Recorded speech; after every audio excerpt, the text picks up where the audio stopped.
demokrasi yang kita adakan. Misalnya, kita menghilangkan titulatur. Semua orang yang masuk ke dalam taman siswa hilang titelnya. Merdeka! Saudara-saudara, rakyat jelata di seluruh Indonesia, mereka telah minta supaya kita datang pada mereka itu dengan mengangkat tangan. Mereka telah minta supaya kita semua datang pada mereka itu dengan membawa bendera putih, tanda bahwa kita menyerah kepada mereka.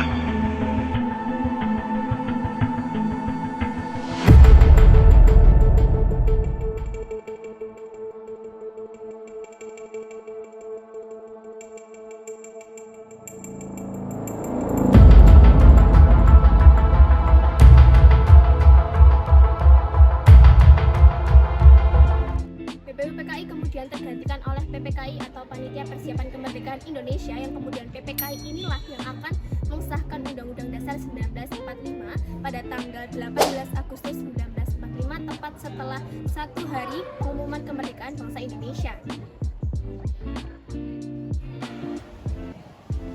Menurut Yamin, Undang-Undang Dasar ini disusun dengan kondisi dan situasi. KNIP kemudian umumkan bunyi sempurna Undang-Undang Dasar. Tetapi Soekarno mengatakan bahwa Undang-Undang Dasar ini memiliki sifat sementara dan kurang sempurna karena kondisi situasi desakan. Kemudian PPKI ini membentuk beberapa lembaga seperti BKR atau Badan Keamanan Rakyat dan KNIP atau Komitmen Nasional Indonesia Pusat. Kemudian setelah lembaga itu berjalan, PPKI ini bubar.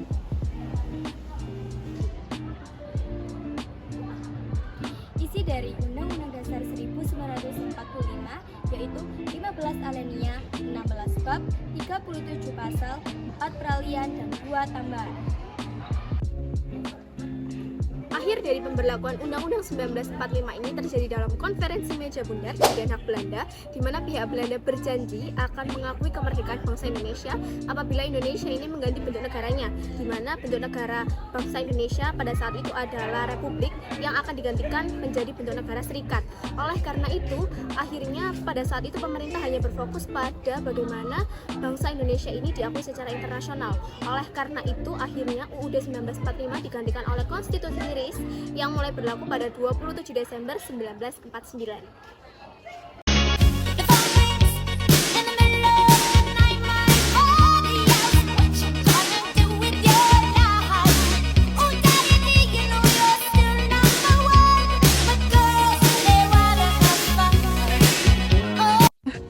Hai, kalian tahu nggak sih apa itu UUDS? UUDS adalah singkatan dari Undang-Undang Dasar Sementara Republik Indonesia. UUDS ini berlaku pada 17 Agustus 1950 hingga 5 Juli 1959. UUDS ini ditetapkan oleh Undang-Undang Nomor 7 yang berisikan: yang pertama, mengubah Konstitusi Sementara Republik Indonesia Serikat menjadi UUDS berdasarkan kesepakatan antara pemerintah RIS dan pemerintah daerah bagian NRI. Yang kedua, mengubah konstitusi untuk memenuhi keinginan rakyat Indonesia yang menginginkan bentuk negara kesatuan. Kenapa sih UUDS ini bersifat sementara? UUDS bersifat sementara karena sambil menunggu terpilihnya Dewan Konstituante hasil pemilu yang akan menyusun konstitusi baru. Pernyataan tersebut ada di dalam UU Nomor 7 Tahun 1950 tentang perubahan RIS menjadi RI. Lalu apa sih latar belakang terbentuknya Undang-Undang Dasar Sementara ini? Yang pertama, perubahan bentuk negara dari Republik Indonesia Serikat atau RIS menjadi Republik Indonesia atau RI. Yang kedua, ketidakpuasan pemerintah daerah akibat pergantian kabinet yang sering terjadi dan kurangnya perhatian pemerintah pusat terhadap daerah. Nah, selanjutnya ada ide pokok. Yang pertama ada bentuk negara kesatuan, bentuk pemerintah republik, sistem pemerintahan parlemen, dan ada konstituante yang akan membuat undang-undang dasar baru atau undang-undang dasar tetap untuk menggantikan undang-undang dasar sementara. Nah, lantas apa ya yang membuat undang-undang dasar sementara ini diberhentikan? Jadi gini teman-teman, Undang-Undang Dasar sementara ini tuh tidak stabil saat partai-partai mengalami pergolakan dan disusul oleh partai politik yang tidak stabil akibat dari pergantian kabinet yang secara sering. Tercatat 7 kali pergantian kabinet. Nah, kemudian partai-partai ini tuh mengalami konflik yang akhirnya terjadi pemberontakan. Yang kemudian imbasnya itu terkena ke pemerintahan. Akhirnya keluarlah Dekret Presiden 5 Juli 1959. Begini teman-teman, dekret presiden ini tidak terjadi serta-merta begitu saja, dan ada sejarahnya juga loh. Dekret ini berawal pada tahun 1956, di mana konstituante ini ditetapkan dan mereka mengadakan sidang untuk menyusun undang-undang dasar yang baru untuk menggantikan undang-undang dasar yang sementara. Akan tetapi pada tahun 1958, perumusan undang-undang dasar yang baru ini tuh masih belum terwujud akibat dari perbedaan pendapat yang akhirnya terjadilah perdebatan-perdebatan. Nah, setelah pada sidang konstituante pada tanggal 22 April 1959, Soekarno menyampaikan amanatnya agar meminta Indonesia kembali menggunakan Undang-Undang Dasar 1945. Akhirnya dilakukanlah pemungutan suara. Yang pertama bertepatan pada tanggal 30 Mei 1959, yang kedua pada tanggal 1 Juni, dan yang ketiga tanggal 22 Juni 1959.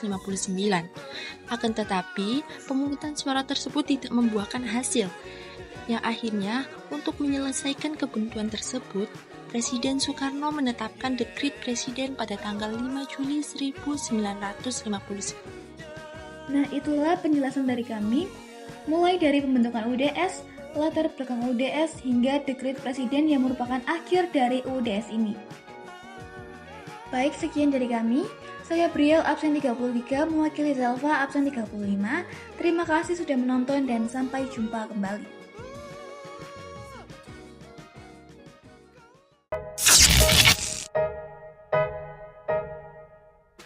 Amandemen UUD 1945 adalah langkah maju bagi demokrasi kita. Setelah reformasi 1998, kita bisa merasakan betapa pentingnya pemisahan kekuasaan, hak asasi, dan demokrasi yang lebih terbuka. Amandemen pertama di tahun 1999, misalnya menghapuskan TAP MPR yang sempat memberi kekuasaan yang besar pada MPR. Ini memastikan sistem presidensial yang lebih jelas. Betul, tapi kita juga harus bisa kritis. Walaupun di amandemen pertama membawa perubahan positif, kita tetap harus memikirkan kelemahan yang muncul, terutama dalam hal pengawasan kekuasaan. Di sisi lain, amandemen kedua pada tahun 2000 mengubah banyak ketentuan tentang pemilu. Salah satunya pengaturan pemilihan presiden secara langsung yang memberi rakyat lebih banyak kekuatan. Setuju Aldo. Namun, amandemen kedua itu juga membawa perubahan yang mendalam pada struktur pemerintahan. Misalnya, kewenangan MPR yang lebih terbatas dan di sisi lain menguatkan posisi DPR dan DPRD. Tapi kita juga harus ingat, amandemen ketiga tahun 2001 yang menciptakan UUD yang lebih mengutamakan kebebasan individual dan penegak HAM. Sebentar ya. Perubahan ini memang penting dan sangat krusial sekali. Tapi jangan sampai kita lupa dengan siapa yang merasa dirugikan. Sudah pasti rakyat. Setelah amandemen keempat pada tahun 2002 yang memperkuat sistem otonomi daerah, kita harus juga memastikan bahwa kebebasan ini juga sangat berpengaruh pada kebebasan rakyat. Bukan sekedar membuat elit politik semakin kuat. Dalam reformasi kita memang melihat banyak perubahan, tapi kita juga harus melihat beberapa ketimpangan di perubahan ini yang terlalu cepat. Tanpa pengawasan ketat, membuat keputusan malah lebih terpusat di beberapa pihak.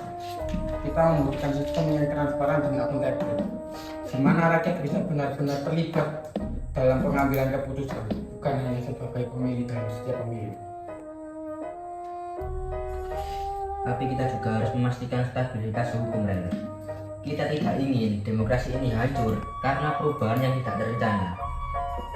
Ingat, amandemen ke-5 tahun 2007 yang mengatur pemilu dan pilpres yang lebih sistematis.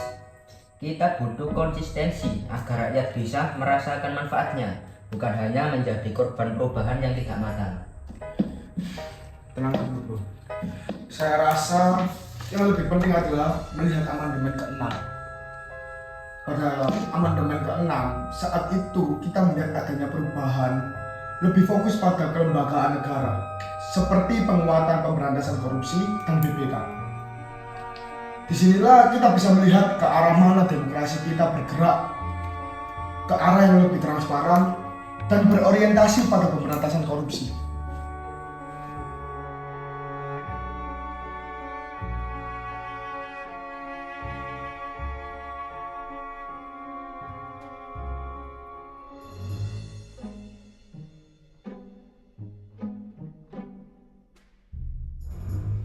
Tapi Ral, kita juga harus jujur mengakui, walaupun amandemen ini membawa banyak kemajuan, kita masih saja menghadapi tantangan yang besar. Misalnya, dalam hal kontrol terhadap kekuasaan eksekutif yang seringkali terlalu dominan.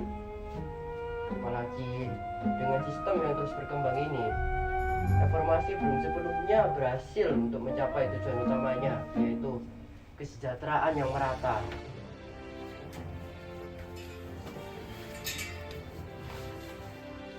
Ya, tapi jangan lupa juga loh tentang amandemen terkini yang melibatkan peraturan besar dalam pengaturan sistem politik dan ekonomi. Kita perlu memastikan bahwa amandemen ini benar-benar mengakomodasikan kepentingan rakyat kecil, bukan hanya pejabat politik elit saja.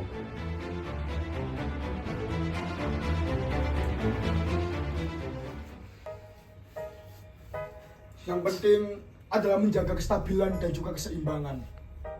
Tanpa perubahan, kita akan stagnan. Tapi dengan adanya perubahan, kita juga harus hati-hati berdasarkan prinsip-prinsip dasar demokrasi. Setuju. Tujuan kita adalah memastikan bahwa demokrasi yang kita perjuangkan tetap mengutamakan rakyat tanpa mengorbankan stabilitas negara. Dan itu hanya tercapai jika keputusan di amandemen diambil dengan kesadaran bahwa itu untuk kemajuan bersama, bukan untuk kepentingan individu.